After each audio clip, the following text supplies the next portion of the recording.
Agarre su Biblia y diga amén. 43 años como pastor y 48 años de creyente. Amo la Biblia. Aprendo todos los días que predico. Y vivimos en esta iglesia la palabra. Vamos a orar al Señor. Oremos.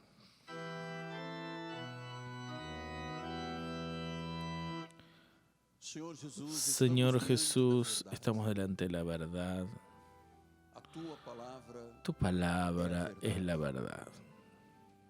Tú dijiste que esta palabra santifica, regenera, da vida, da libertad, da salvación.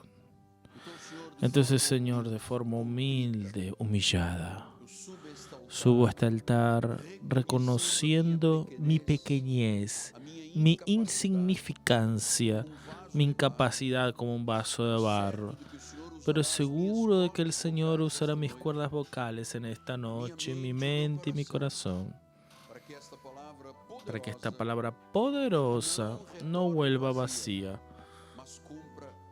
sino que cumpla los designios que tiene para nuestra vida. En el nombre de Jesús. Y la iglesia del Señor diga amén, amén y amén. Juan 17, 15 al 17 dice: no te pido que los quites del mundo, y sí que los guardes del mal. Ellos no son del mundo, como también yo no soy del mundo. Santifícalos en la verdad, tu palabra es verdad. Amados hermanos, mi familia bendita, mis hijitos en la fe, cuerpo de Cristo, novia de Jesús, iglesia del Dios vivo, es maravilloso, mis hijitos en Cristo. Cuando Jesús hizo esta oración en el libro de Juan, en el Evangelio, él realizó una oración sacerdotal y él en su oración estaba honrando al Padre, glorificando al Padre. Y él usa aquí una expresión muy importante para nosotros, en especial en estos días de avivamiento. Y precisamos tener absoluta comprensión. Él dijo: no los saques del mundo, sino guárdalos del mal.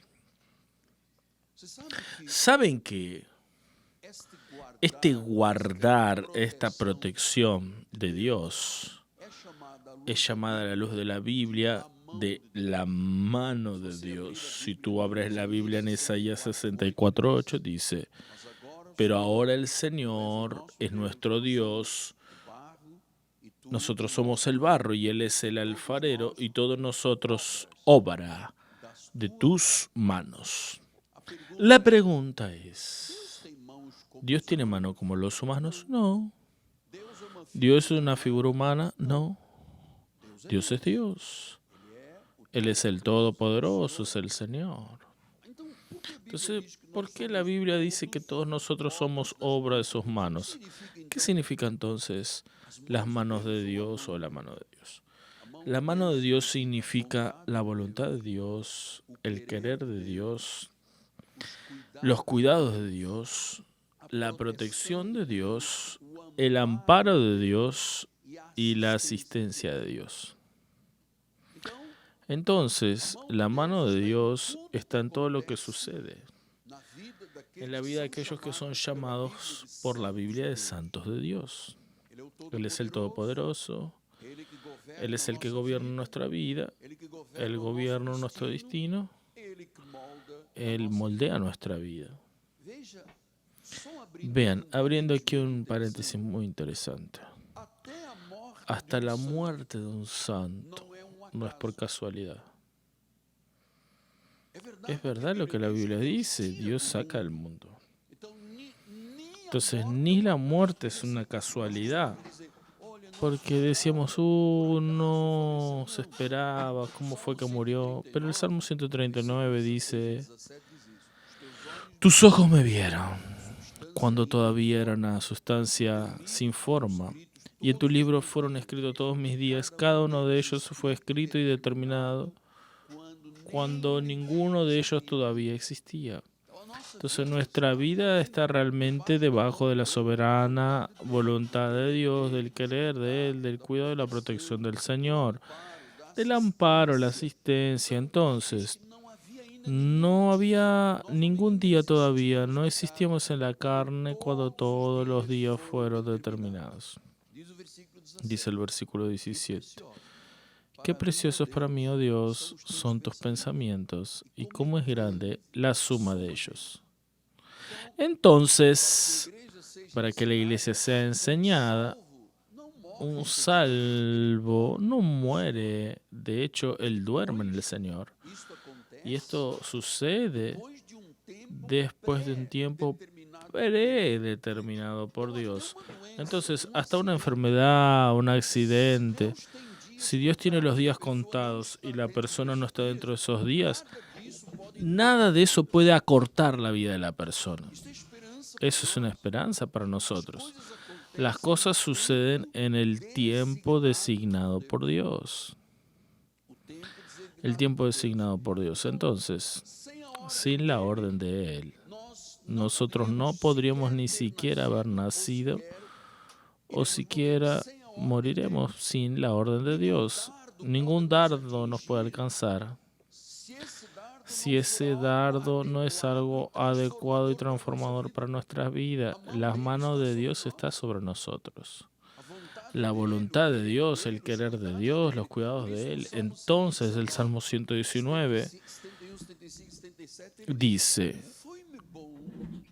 me fue bueno haber sido afligido. Parece hipocresía, ¿no es cierto? La persona decir, es bueno que haya sido afligido. Pero todo esto es un plan de la mano de Dios. El salmista David dice, fue bueno haber sido afligido para que aprenda tus decretos. Saben, a veces la persona no aprende por el amor, aprende por qué, por el dolor. Yo aprendí por el dolor.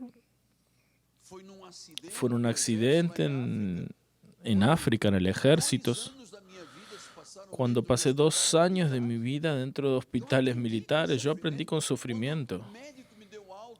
Cuando el médico me dio el alta en Portugal, después de 20 cirugías, cadera, ruedas, muletas, tanto sufrimiento, tanto dolor, cuando yo salí dije, Dios, yo aprendí.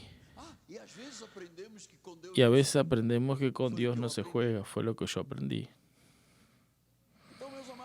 Entonces, mis amados, versículo 75, bien sé, oh Señor, que tus juicios son justos y que con fidelidad me afliges hasta aquello que parece aflicción, dolor, angustia, situaciones, todo eso son formas de Dios trabajar en nuestra vida.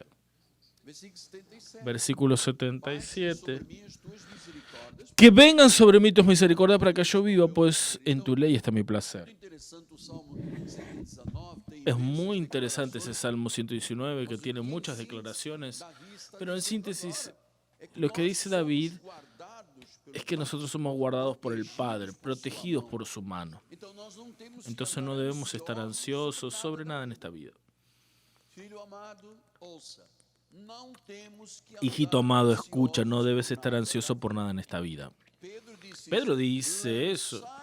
Lancen sobre el pastor de la iglesia y el que se quiebre todo. No, dice lancen sobre el Señor toda vuestra ansiedad, vuestros dolores, vuestras angustias, vuestros miedos, vuestras depresiones. Lancen sobre Él porque Él tiene cuidado de ustedes. ¿No es lindo eso? Sí, puedes aplaudir al Señor. Entonces ahora Jesús dice, guárdalos del mal. Amados, por la gracia, el mal no nos puede tocar. No nos puede tocar.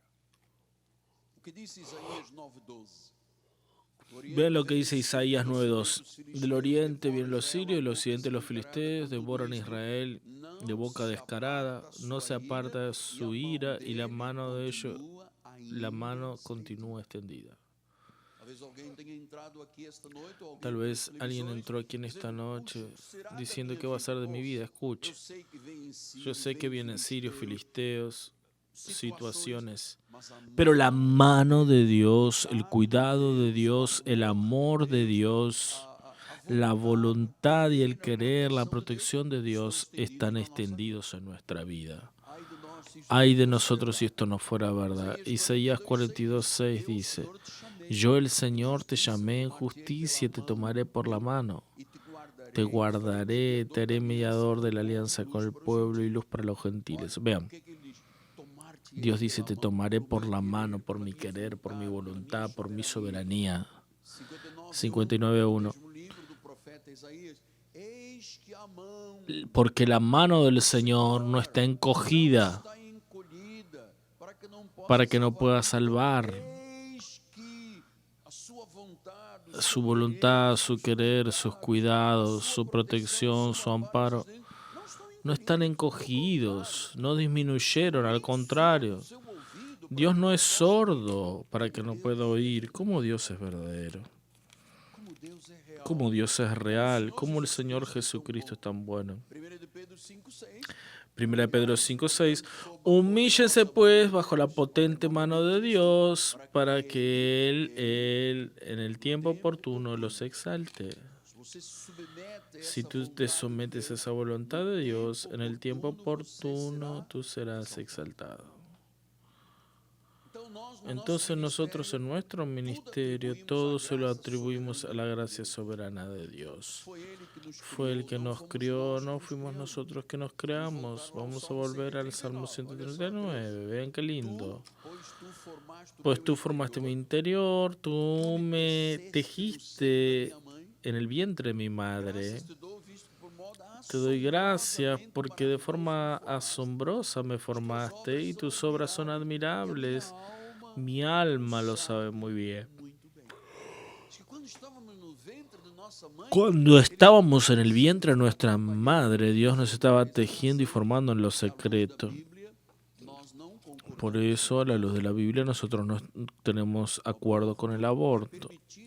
El aborto es permitido por el gobierno, sea una violación, una cefalía, alguien que tiene una enfermedad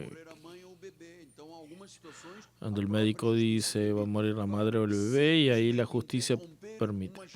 Pero interrumpir una gestación porque la persona dice no quiero tener el hijo, porque quien hace la gestación en el vientre de una mujer es la mano de Dios, el querer de Dios, es la voluntad de Dios. Salmo 14 dice, son pensamientos admirables. Salmo 100, versículo 3, sepan que el Señor es Dios, fue Él que nos hizo, de Él somos su pueblo y ovejas de su pastoreo. Es Él, es Él. Entonces reconozca la mano de Dios sobre tu vida. Él es el Dios soberano, Él te protege del mal, Él te sustenta. Él te da coraje en tiempos de peligro. Pablo dice, si Dios es por nosotros, ¿quién será contra nosotros? Juan dice, mayor es aquel que está en mi vida que aquel que está en el mundo. Entonces nosotros estamos enteramente en las manos de Dios. Es Él que nos protege. Cuando Jesús oró y dijo, guárdalos de este mundo. Salmo 33:12. Feliz la nación cuyo Dios es el Señor y el pueblo que Él escogió. Entonces estamos aquí porque fuimos escogidos, fuimos atraídos. Sabemos que Dios tiene nuestras vidas debajo de su control. Todo es por Jesús. Él es nuestro todo y en todos. Repite eso, Jesús es mi todo y en todo. Mateo 5 dice, ustedes son la sal de la tierra. Pero si el sal pierde su sabor, ¿cómo será utilizado? No sirve más para nada, sino para lanzarlo afuera y ser pisada por los hombres. Pero ustedes son la luz. No se puede esconder una ciudad edificada sobre una montaña. Ni se enciende una lámpara para ponerla dentro de un cajón, sino en el velador para que ilumine a todos los que están en la casa. Así brille también vuestra luz delante de los hombres, para que vean en vuestras buenas obras a Dios y glorifican al Padre que está en los cielos. Entonces, nuestro Señor Jesucristo, nuestro Salvador, siempre tiene lo mejor para nosotros. Él nos hizo luz del mundo. Y yo te voy a decir, amado, sin los hijos de la luz, los creyentes en Jesucristo, el mundo se quedaría en completa oscuridad. El mundo sería insoportable sin los hijos de la luz. La Biblia dice que somos sal de la tierra y sin la sal, sin la iglesia, sin el pueblo de Dios, habría una putrefacción muy grande, un nivel de corrupción mucho mayor. El mundo sin la sal de la tierra tendría olor a muerte. Y ustedes saben que la iglesia tiene esta función de predicar el evangelio, por eso estamos ahí llegando ahora a 5.500 municipios, porque entendemos que nuestra sociedad está entregada a la devasión, al mundanismo. Como fue en los días de Noé, vean en Génesis, dice que vio el Señor la maldad del hombre, que se había multiplicado en la tierra y que era continuamente malo todos los designios de su corazón. Entonces, en el primer libro de la Biblia, Dios ya habla en la maldad del hombre. Dios ya habla en continuamente el mal designio de su corazón.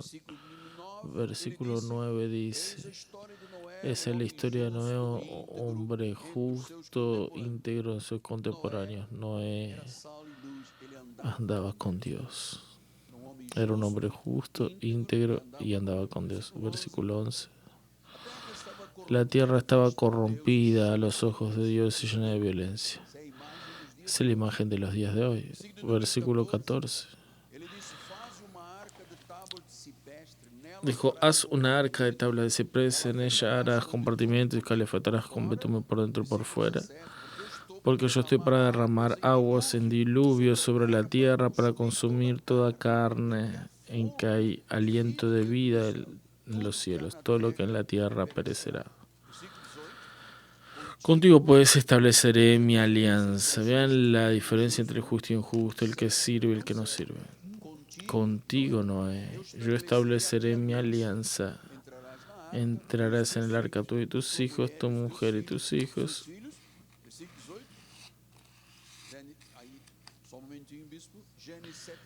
Génesis 7:16. Contigo pues estableceré mi alianza. Entrarás en el arca tú y tus hijos y tu mujer y la mujer de tus hijos. Génesis 7:16 dice que Dios le mandó a separar machos y hembra de cada especie, y entraron todos como Dios había ordenado, y Dios cerró la puerta. ¿Qué es el arca hoy? El arca hoy es la iglesia. Noé pasó 120 años diciendo: va a llover, va a haber un diluvio. Nunca habían visto lluvia, no sabían lo que era una lluvia torrencial. Y ahí estaba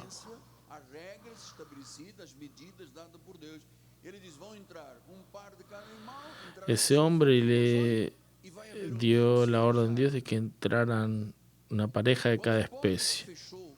Y cuando la puerta se cerró del arca, el mundo fue condenado. Y yo te voy a decir, Dios preparó el arca y está en los barrios, en los países, que son las iglesias. Y Dios está llamando personas.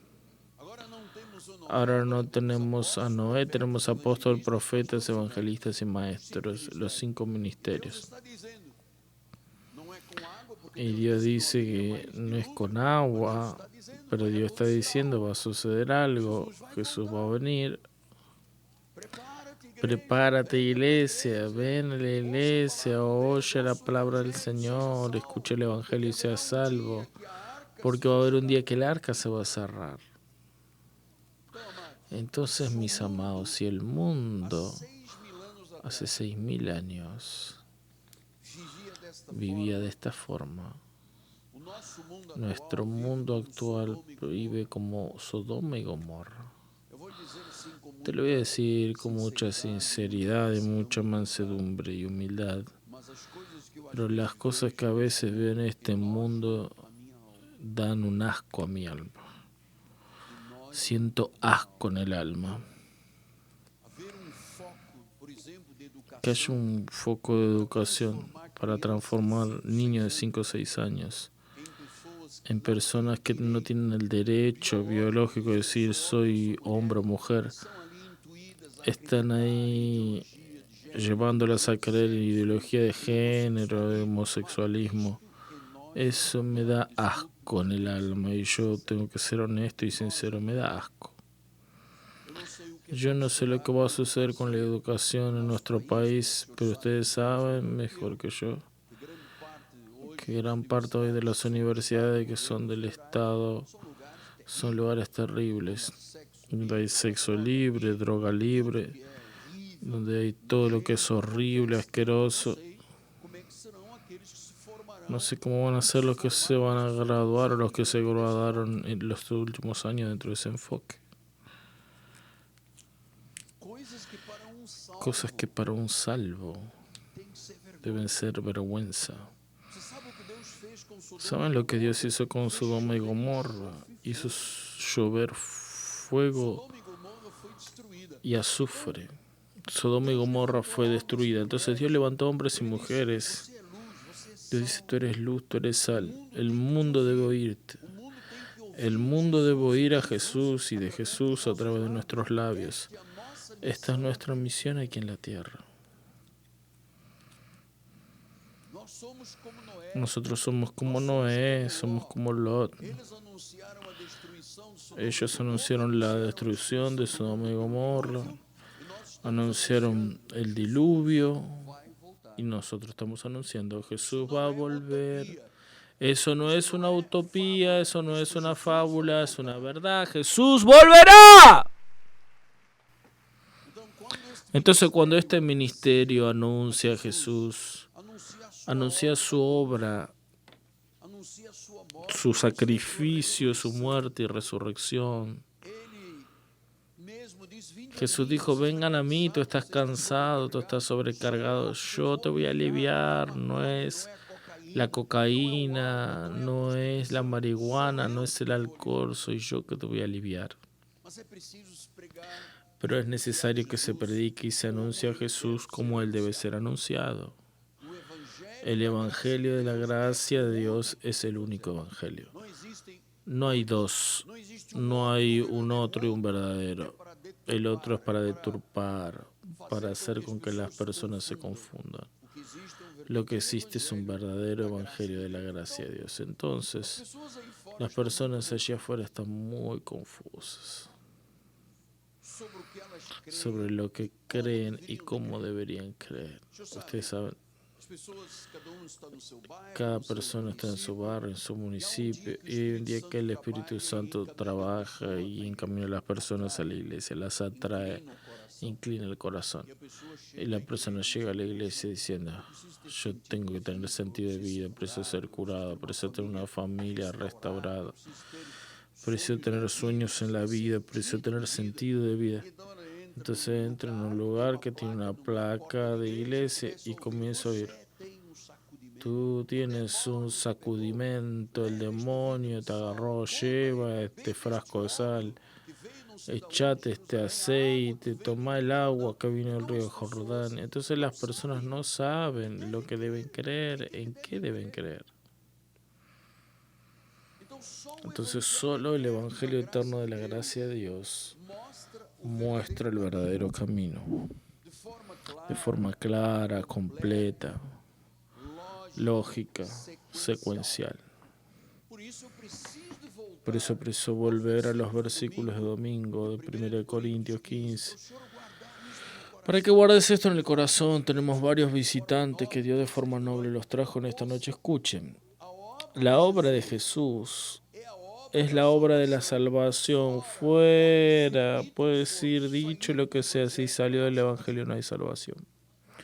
no hay liberación, no hay vida eterna, no hay perdón. Entonces Pablo escribió a los corintios diciéndoles, 1 Corintios, hermanos, les recuerdo el evangelio que les anuncié, el cual recibieron y en el cual ainda perseveran. Es el evangelio de la circuncisión que está embutido en las 14 epístolas de Pablo. Ahí está el verdadero y puro evangelio. Evangelio significa buenas nuevas de gran alegría. Entonces él dice, yo les recuerdo el verdadero evangelio que les anuncié, el cual recibieron, el cual perseveraron. Por él también ustedes son salvos. Quiere decir que yo puedo beber 1 litro de aceite de Jerusalén, pero no pasa nada, porque lo que salva es el evangelio, es la palabra de Cristo. Por eso Pablo le decía a los romanos, yo no me avergüenzo del evangelio, porque es poder de Dios para salvación. Él dice, por él, por el evangelio, también son salvos, si retienen la palabra, si guardan la palabra, tal como se la he predicado, a menos que hayan creído en vano. Versículo 3, antes de todo. ¿Qué es lo que Pablo está diciendo? Lo primero que debes saber no es el nombre del demonio. Tú que eres una persona que frecuenta un seminario, tu seminario está enseñando demonología. Conoce todo lo que es referente a los demonios, no sabes ni quién es Jesús. Entonces Pablo dice, antes de todo, primera cosa, lo que es primordial, lo que es prioridad, lo que es más importante. Les entregué lo que también recibí y ahora viene la llave del conocimiento, que Cristo murió por nuestros pecados, según la Escritura. Versículo 4, fue sepultado y resucitó al tercer día, según las Escrituras.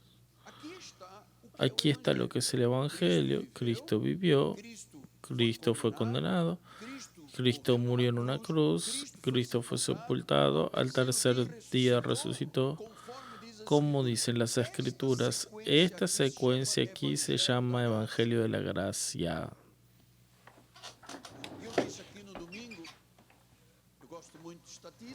Y yo dije aquí el domingo, a mí que me gustan las estadísticas, 94% de las grandes iglesias, el 94% no predica el Evangelio. Solo 6%. Nosotros, gracias a Dios, estamos incluidos en ese 6%. ¿Qué se predica hoy? Hoy es rock and roll, pagode, música mundana, una pintura toda negra en la iglesia, y vienen los influencers, aquellos que dicen la Biblia está anticuada, tenemos que crear una nueva Biblia, tenemos que adaptar la Biblia para el LGBT. Entonces comienzan a quitar a Dios de la iglesia y establecer un espíritu mundano dentro de la iglesia.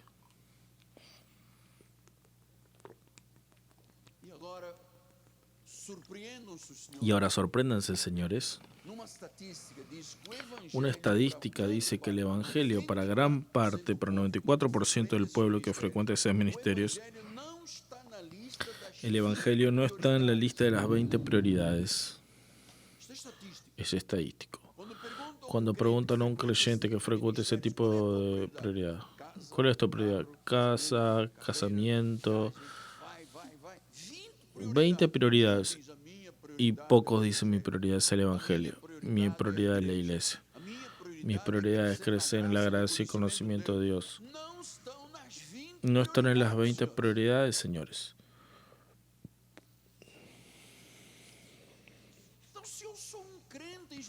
Entonces, si yo soy un creyente en Jesús, ¿qué dice Jesús? Busquen en primer lugar. Él tiene que ser la prioridad de nuestra vida. El conocimiento de su vida, muerte y resurrección tiene que ser prioridad. Si la persona no sabe que Jesús es Dios. Vean, la tradición creó una Trinidad celestial. La Trinidad no está en la Biblia. Si la persona no sabe que Dios es soberano y que Él decide por la salvación y cuida de la gestación, y entonces dice, tengo libre albedrío, significa que no sabe quién es Dios, no sabe quién es soberano, no sabe que solo Él perdona pecados, solo Él da una nueva vida, solo Él da buenas nuevas, solo Él es el Salvador, solo Él rescata la muerte eterna, solo Él salva por su palabra, solo Él es el único evangelio, que Cristo murió por nuestros pecados según las Escrituras. Señores, 94% de las iglesias, no estoy hablando de pequeñas iglesias, estoy hablando de las grandes iglesias, de los que tienen mucha responsabilidad delante del pueblo, delante de la sociedad, delante de la nación. No sabe nada de eso. Entonces imagínate, alguien llega a la puerta de un cristiano diciendo, ¿cuáles son tus 20 prioridades? Y va enumerando sus prioridades y el encuestador le dice, ¿y Cristo dónde está? No es tu prioridad. Ahora estoy luchando por la vida, estoy en el corre-corre. Quién sabe cuando llegue a viejo voy a priorizar a Dios y quién sabe si tú llegas a viejo. Es por eso que estoy insistiendo, sin la iglesia la humanidad sería una ruina. Porque es a través de la iglesia es un medio de salvación, porque es la iglesia que predica el evangelio, es la iglesia que va en busca del que se había perdido.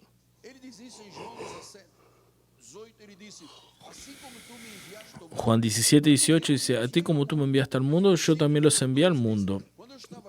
Cuando yo estaba con ellos, los guardaba en tu nombre que me diste, los protegía, ninguno de ellos se perdió, solamente el hijo de perdición, para que se cumpla la escritura. Ahora, nosotros fuimos enviados para el mundo y Dios tiene una razón para que estemos aquí. No fue mis padres que decidieron tenerme. Dios decidió la hora y el momento que me engendró. Dios ya estaba ahí engendrando un apóstol, un profeta. Dios ya estaba engendrándote, pensando en tu salvación, porque tú siempre fuiste salvo. Y solo eres salvo si conoces el Evangelio.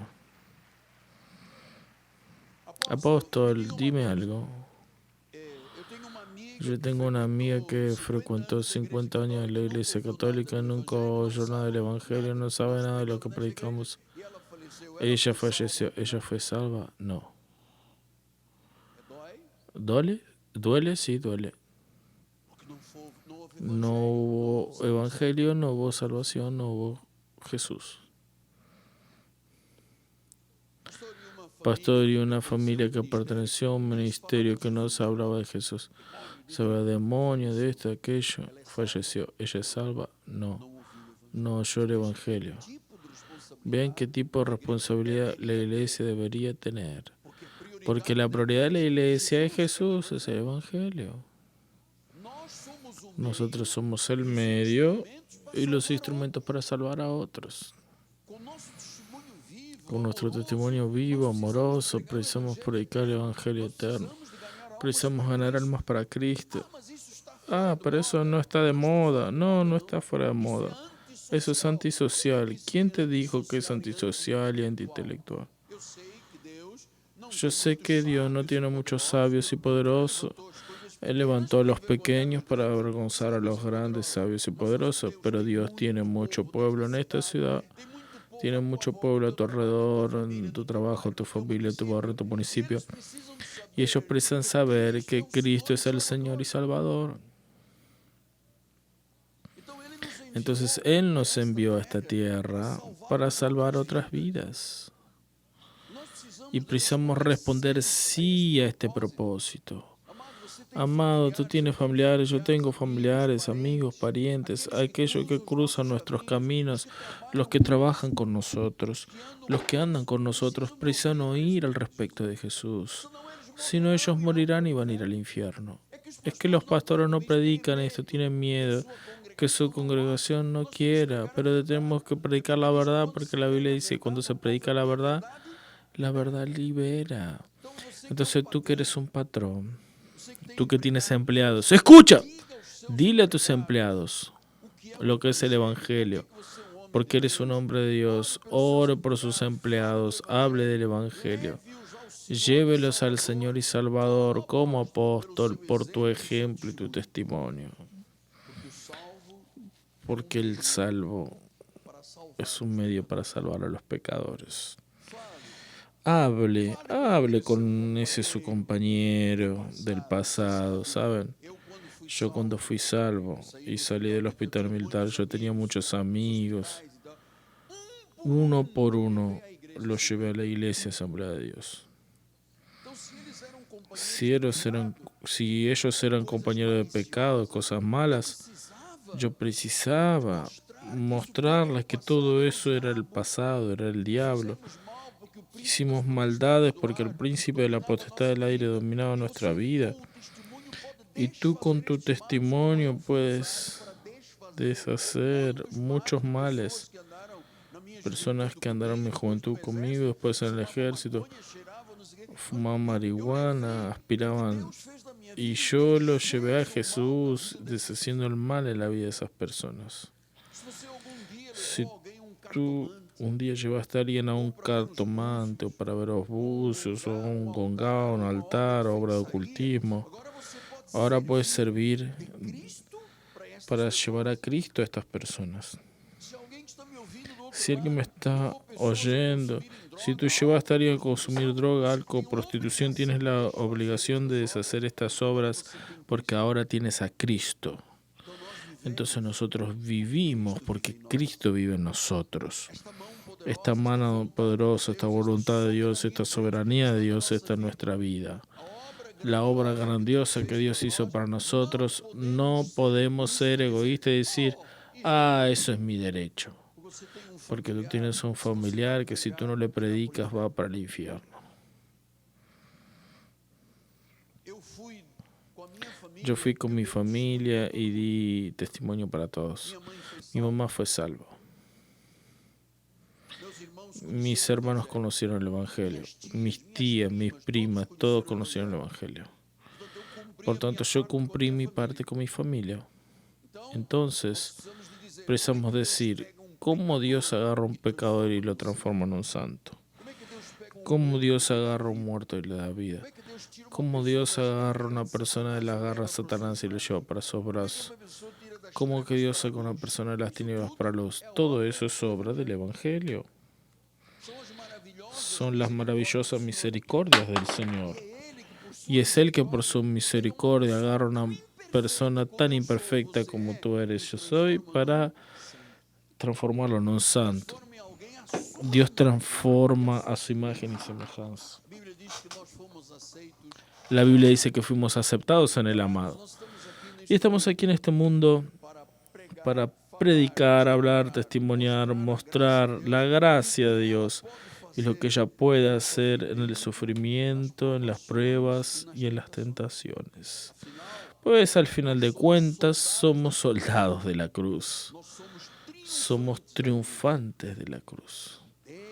Desde la gestación, allí en el vientre de nuestra madre, cuando Dios comenzó a tejer, Dios no estaba tejiendo apenas un hombre o una mujer, estaba tejiendo un hijo de Él.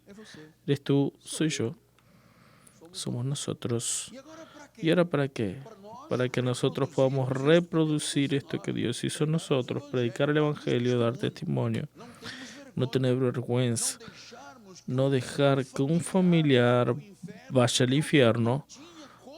Porque yo no tenía cómo hablar, porque mi hermano y mi tío era una persona muy rico. No.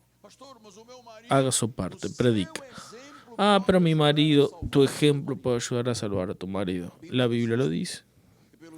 Es por el testimonio de la mujer santa que se santifica al marido. Entonces, a veces puede que tú no domines teológicamente la Biblia, puede que no sepas exégesis, homilética, hermenéutica, puede que no sepas toda la teología. No precisas la teología, ¡eres tú! Es lo que tú escuchas en esta iglesia. Por eso Mateo 12:20 dice que Dios no apagará el pábilo que está humeante, ni quebrará la caña que está golpeada. Tal vez el dolor, tal vez la angustia, tal vez los momentos tan difíciles que tú has pasado de aflicción, tal vez no hayas comprendido que todo eso te enseña. Todo eso te enseña. Y la oración de Jesús fue: líbralos del mal. Líbralos de la apostasía, líbralos de la mundanalidad, de la impiedad, del amor al mundo. Qué poderosa que es la mano de Dios. Toda nuestra vida está en las manos de Dios. Para que a través de nuestra vida el Evangelio, Cristo que murió, fue sepultado y resucitó, conforme a las Escrituras, Él transformó nuestra vida imperfecta en una vida de santos. Esta vida reproduzca la luz y sal que Él mismo colocó en nosotros. Toda nuestra vida está en sus manos. Seguimos al Cordero de Dios. Y dejo como última palabra: vivamos para gloria de Dios en toda y cualquier situación. Y vamos para la gloria. Yo sé que la vida aquí no es un paraíso. Este mundo no es el mejor lugar. Nosotros no somos de este mundo. Nuestra patria es celestial. Lo que sabemos es que todo esto es real y verdadero, porque vean, amados, lo que Dios hizo en mi vida hace 48 años atrás en la cama de enfermedad, lo puede hacer por cualquier persona que esté aquí o que nos vea por las redes sociales o por el satélite. Estamos llegando a 5.500 municipios ahora en vivo. Tú que has entregado tu vida a Cristo, tienes que predicar. Hay gente que ha sido dominada por el ocultismo, por los ídolos, personas que esconden en sus casas ídolos, personas que tienen compromiso con el espíritu de muerte.